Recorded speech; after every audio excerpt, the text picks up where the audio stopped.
In this section, we are going to look at functions and do arithmetic with them, actually. So we know we can add, multiply numbers, divide them, but we could also do something similar with functions. And this is what this section is about. So we're going to start with an introductory example. So imagine that you have two houses, okay? Maybe one's bigger than the other, okay? And I'm going to call maybe the first one house 1 and the second house 2.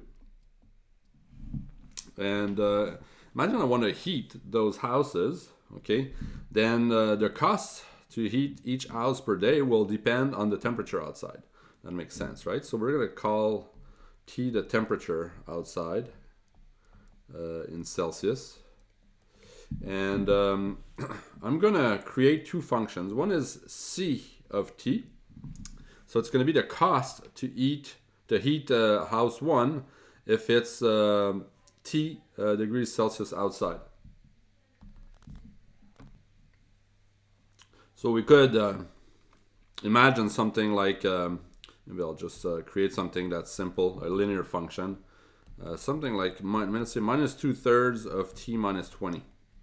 Okay, so that would be the equation of a line. With a slope minus 2/3 and with an x-intercept of 20, so it'd be negative like this. So if it's less than 20 Celsius, it's starting to cost you a little more to heat the house. At 20, we'll say that we could say that we're not heating the house anymore. Okay, so the domain would be from well, negative values. I wouldn't say minus infinity. You can have like minus 1,000 Celsius, but okay. So, but let's say it could be like between minus 40 and 20 degrees Celsius, and it would be this decreasing line. And then we're gonna create C2 of T, okay, which is gonna be the cost for heating house number 2. And another example, maybe to heat the second house, like it's more expensive, so the slope is going to be a bit steeper. So minus 2 T minus 20. So it's still a line, but it's a bit steeper because the cost increases at a faster rate if you decrease temperature. And then we could start asking, well, what's the cost? Like, what's the total cost for heating both houses? So imagine one is your house 2 is actually your actual house. House 1 is your cottage, and then you're paying for both every day and every month. Like, what's the total cost for heating both houses on a given day? Well, what you need to do is add up the two previous functions, right? So it makes sense to actually add functions to get something out of it. And what we do is basically add up the two formulas that we have, like this, and we'd get a new function. So if you add this up, you simplify, you're going to get minus 8/3 of T plus 160 over 3. So this is not a 4, that should be a 1. Okay, so we're getting a new function from two previously created functions. Okay, and then we could ask, like, what's the difference between C2 and C1? Okay,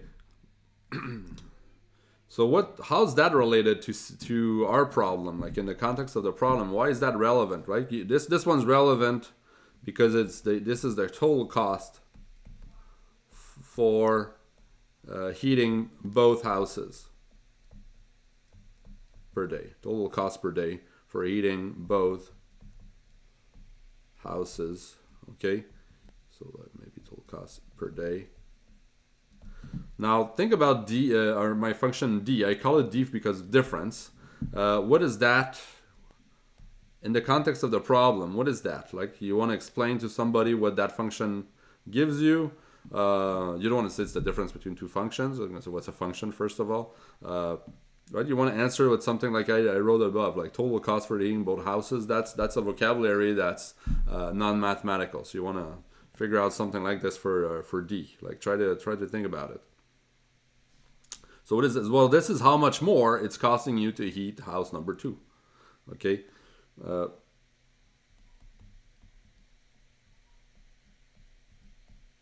So how much more it costs to heat house 2 on a given day. Again, in terms of their temperature. So notation. We're going to call C the total, our total cost. We could actually write that C is C1 plus C2. So that's going to make sense. We can essentially drop the of T, okay? And so it makes sense to say, well, C is going to be the sum of 2 functions. So similarly, eventually we're going to have like 2 functions. I can actually talk about the function f plus g. If I know what f and g are, it creates a new function.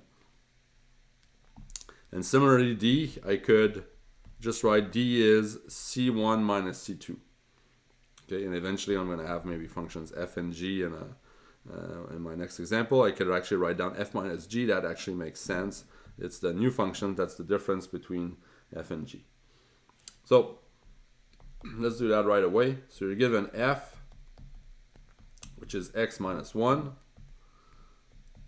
and g, which is x squared minus 1. And I'm going to look at also a constant that's equal to 4. And I'm going to look at different functions I can create from these ones. So these are like new functions I create from old ones. So I can create the function f plus g. And notice I don't have to give it a name. I don't have to say, well, let h be f plus g, and therefore h of x is... Okay, here's what I can actually do. I can avoid giving a name and just put brackets around it. So that's my new function f plus g. And can I write of x, if I want to write, what's the formula for that new function f plus g? So you read that f plus g of x. Okay, so that's, what is that? So by definition, this is going to be adding up f of x and g of x. That's the formula for f plus g of x. So this is easy to do. I just add up f and g and maybe reorder everything nicely. And that gives me a new function. So I can actually see if I add up 2 polynomials, I'm going to end up with another polynomial. I can subtract f and g. And by definition, this is going to be f of x minus g of x. So x minus 1 minus, careful with the minus sign, you need to put brackets so that the sign distributes. We're going to get minus x squared plus x.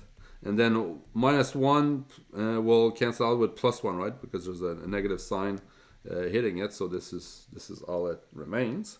I could also look at g minus f of x. That's going to be g of x minus f of x. So not surprisingly, it's going to be the same expression as before, but with opposite signs. I could also look at the ratio of f over g. We're going to call that f over g of x. By definition, this is going to be f of x over g of x. And in this case, it would be x minus 1 over x squared minus 1, which can actually be simplified here. So sometimes we're going to want to calculate our functions and simplify them as much as possible if we can. So here we can factor this difference of squares. We've got 2 identical factors at the top and at the bottom, okay? And therefore, this simplifies to 1 over x plus 1. Of course, there's a restriction in the background. We cannot have x equals to 1. Okay, because x minus 1 cannot be 0. Maybe you're going to say, well, what if x is minus 1? That's not possible either. It's true. It's true, but from the expression that I have here, it's obvious I cannot have x equals to minus 1, where x equals 1 is not obvious because I can actually replace in there x by 1. It would work, but I have to remind myself that this is after simplifying this, and in here, I cannot have x equals 1. So this restrictions remind myself, when you simplify, you actually lost the information that x could not be equal to 1. Of course, I could look at g over f, okay? something very, very similar. I would just obtain here, well, I would get x squared, x minus 1. Well, I would get, well, maybe first of all, I'd get g over f. I would get x squared minus 1 over x minus 1. This simplifies as well because you can factor the numerator. And then you've got x plus 1. And once again, we've removed x minus 1. So in the denominator, we have to remind ourselves that x cannot be equal to 1. There's also the product. I can multiply two functions together. That's fg of x. So by definition, this is f of x, g of x.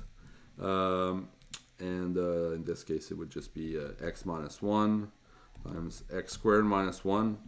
I could leave like that, or maybe factor more. Like I know that this is x minus 1, x minus 1, x plus 1. So this is going to be x minus 1 squared times x plus 1. And now it's fully factored. I could also have gf of x, but this is also a multiplication, right, of f and g. So multiplication of two things commute. So this is the same thing as f of x times g of x. So those are identical. So in general, I don't need to compute both. And what else is missing?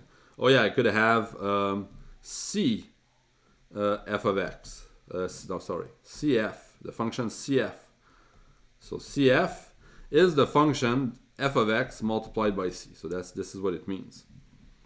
So in this case, c, I decided it would be 4. So this is going to be 4 f of x, which is, what's f of x again? X minus 1, like that. And of course, there's cg of x, which would be cg of x, which is 4 x squared minus 1.